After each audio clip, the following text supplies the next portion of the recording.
In a world where injustice and opposition seem to lurk around every corner, it's easy to feel like giving up, to throw in the towel and walk away from the challenges that threaten to overwhelm us. But what if I told you that the very act of staying put, of refusing to be moved, could be the most powerful thing you ever do? I know firsthand the strength it takes to stay in your seat when everything around you is telling you to leave. As a woman of color in the corporate world, I've faced my fair share of battles. I've had my qualifications questioned, my decisions scrutinized, and my very presence challenged.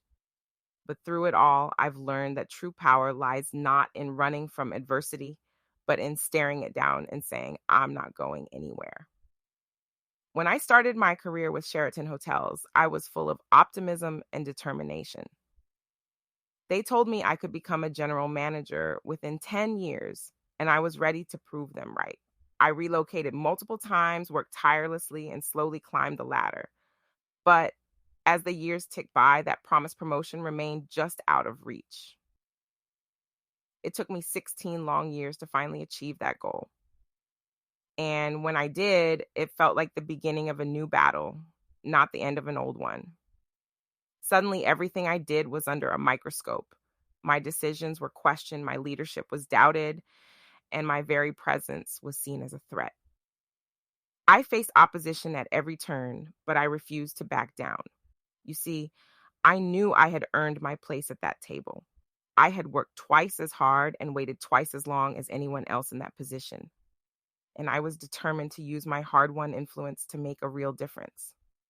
I gave opportunities to deserving employees, promoted diversity and inclusion, and paved the way for others to follow in my footsteps.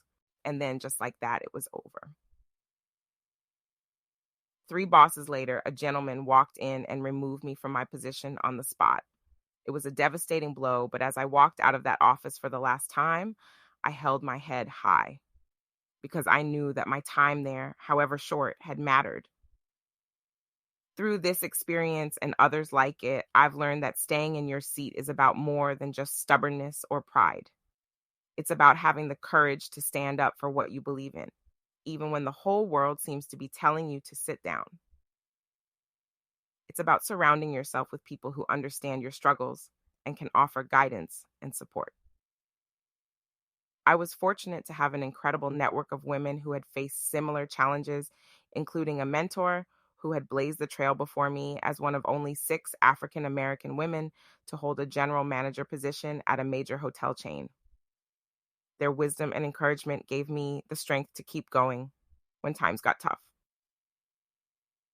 But perhaps most importantly, staying in your seat is about having a deep sense of purpose and a clear vision of the impact you want to make.